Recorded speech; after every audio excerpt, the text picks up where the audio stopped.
mendapatkan kesuksesan dunia dan akhirat dibutuhkan rasa mahabbah yang tadi saya sampaikan, rodiyah mardiyah.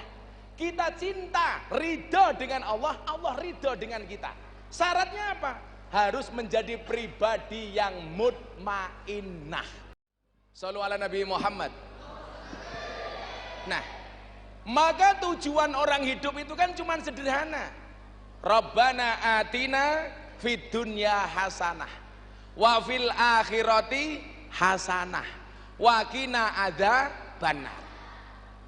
Fid dunyanya hasanah, akhirat hasanah, syarat sebagai wa qina adzabannar. Makanya saya punya konsep, orang hidup itu tujuannya jannah, surga. Jannah itu syaratnya husnul khotimah. Husnul khotimah itu syaratnya istiqomah.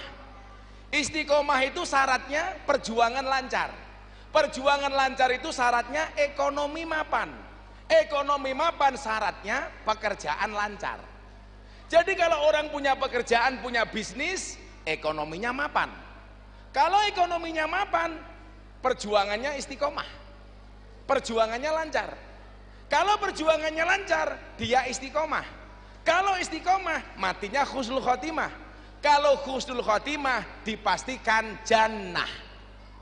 Lah, kita hari ini orang Islam, terutama orang NU, itu hanya fokus kepada masalah duniawi, mohon maaf, masalah ukhrawi, tidak memperhatikan masalah duniawi. Makanya kemudian kenapa saya merubah style. Bagaimana kemudian orang menjadi dai itu bangga? Bagaimana nggak bangga? Kemarin sebelum Muktamar Nahdlatul Ulama di Lampung, saya lelang blangkon. Bu, blangkon ini saya buat 90.000. Saya lelang, hasilnya saya sumbangkan untuk Muktamar NU, dibeli 900 juta.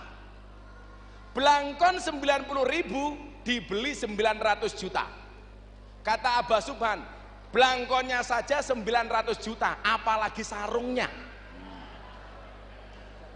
apalagi isinya.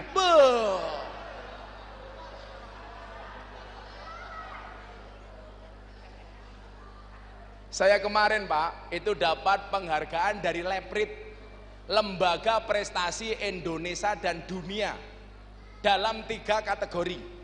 Yang pertama, blangkon termahal di dunia, 900 juta. Saya 1 bulan itu jual blangkon 2 kali. Yang pertama laku 200 juta untuk gerakan santri asuh RMI. Yang kedua laku 900 juta untuk Muktamar Nahdlatul Ulama. Yang kedua, saya dapat penghargaan sebagai dai yang paling konsisten dan istiqomah pengajian di lokalisasi. Sudah 22 tahun saya membersamai telembok. Neng kene istilahnya telembok ya. Yang ketiga, saya dapat penghargaan sebagai selebriti yang paling banyak gambarnya dilukis di bokong truk. Ada ratusan truk itu bokongnya gambarnya Gus Miftah. Yang paling menjijikkan satu, apa Pak? Ada mobil tangki sedot WC, gambarnya Gus Miftah, tulisannya nggak asik, silitmu adalah rezekiku.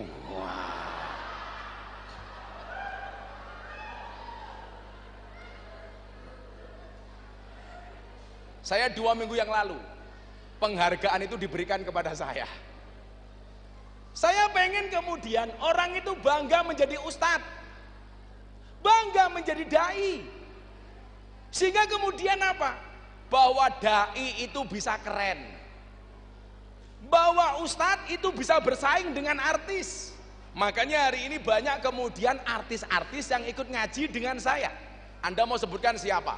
Via Valen, siapa lagi Pak? Aura Kasih, Wika Salim, Happy Asmara,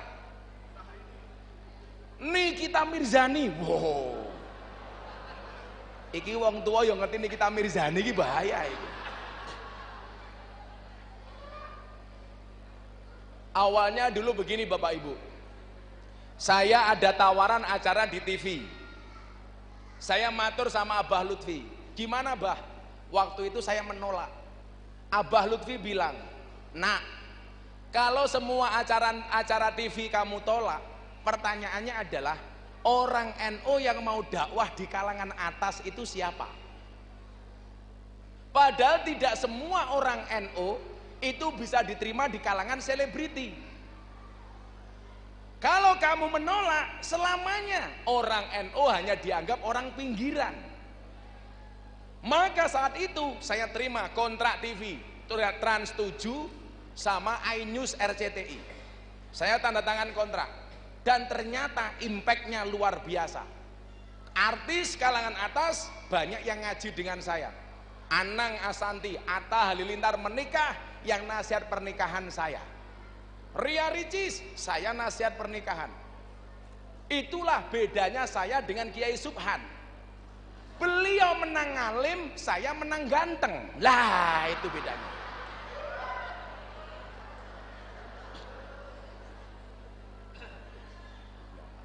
Beliau laku sebagai pengurus PBNU, saya nggak laku. Tetapi saya laku diterima oleh artis, Pak Kiai Subhan tidak.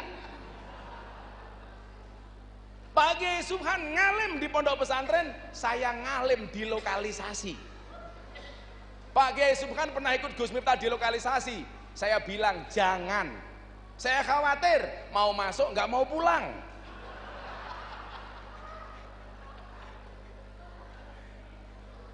Jadi waktu itu saya itu dikasih dalil sama Abah Lutfi Kiai.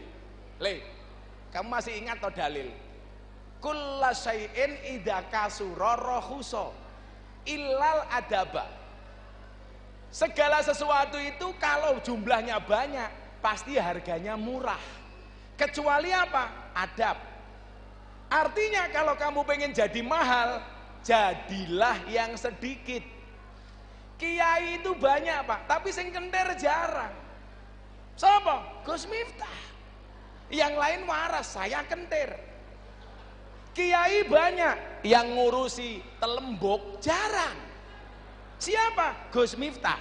Berarti Gus Miftah barang langka. Berarti kalau langka Gus Miftah barang antik. Kalau antik berarti Gus Miftah regane larang.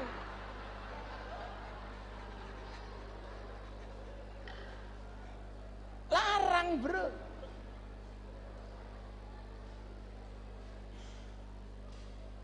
Saya pengen kemudian apa? Mindset kita itu berubah. Bahwa jadi pejuang agamanya Allah itu menyenangkan. Asik. Kemarin Bapak Ibu, tanggal 23 Desember, harusnya saya berangkat ke Los Angeles, Amerika Serikat.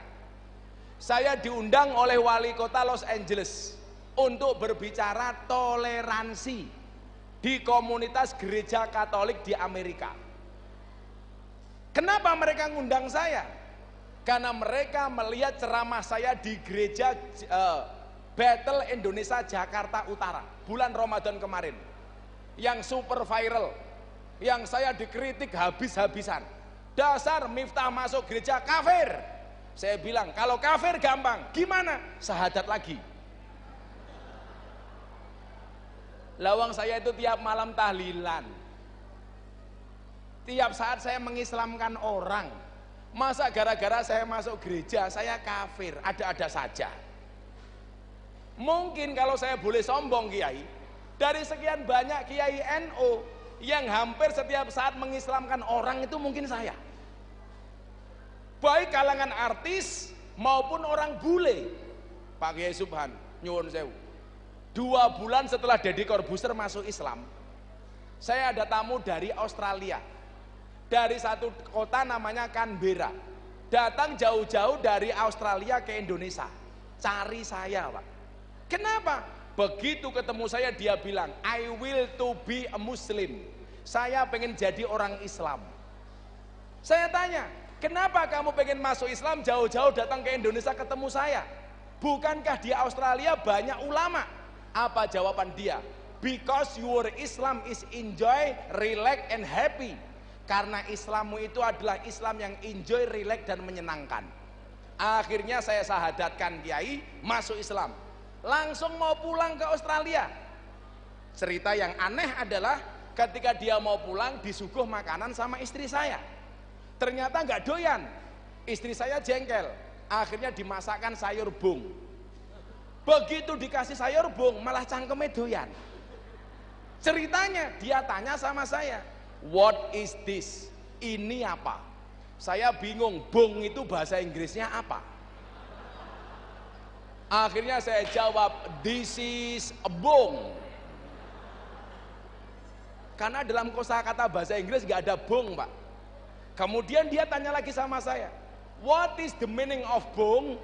Bung itu apa? Saya jawab, bung is the young bamboo. Bung adalah bambu muda. Dia malah teriak, amazing, dahsyat. Kenapa mister? Bambu muda saja enaknya kayak gini, apalagi yang tua.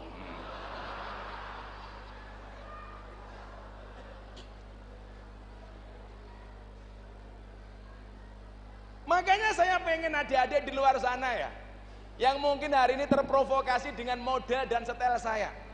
Aku kira ono gaya-gaya kiai blas, wong saya bukan kiai kok. Saya itu kan bukan kiai, motivator. Makanya acara saya di TV itu judulnya Ngobrol Bareng Gus Miftah. Yang saya undang pejabat, yang saya undang pengusaha, yang saya undang orang yang mempunyai karir yang sukses. Saya kasih quote di situ supaya apa? Anak-anak muda, para santri terprovokasi mengikuti jejak saya. Sehingga apa? Jadi dai itu asik. Coba dulu Pak, orang punya menantu ustadz itu nggak bangga, apalagi lebih. Di sini yang ngurusi orang mati namanya apa Pak? Lebay. Yang ngurusi orang mati namanya lebay. Ada bapak lebay di sini? Mana orangnya? Oh, di belakang. Biasanya lebay itu rupanya kayak kentongan, itu lebay itu. Coba Pak, kalau punya menantu polisi kayak ajudan saya itu, bangganya minta ampun orang tuanya. Mantumu apa? Polisi. Wah, gua agak. Mantumu apa? Lebay.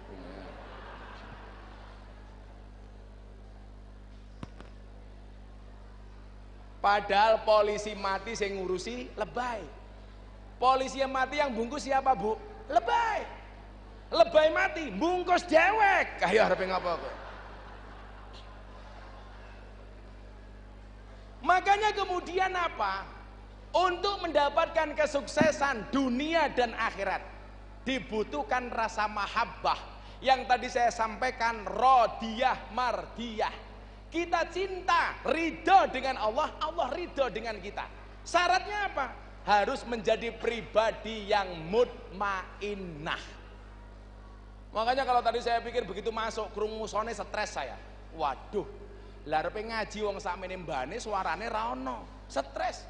Tapi karena saya takdim hormat, begitu saya lihat gambarnya Yai Subhan, aku selan delok rupane panitia, aku nyuwun saya nyawang Yai Subhan. Lah nyawang panitia jengkel aku, sone bosok kayak gini kok itu loh. Sopo ki ketua panitiane? Bapak ya? Oh. Tersangka. Ketua panitiane etok-etok meneng ra krungu. Ini karena rasa cinta.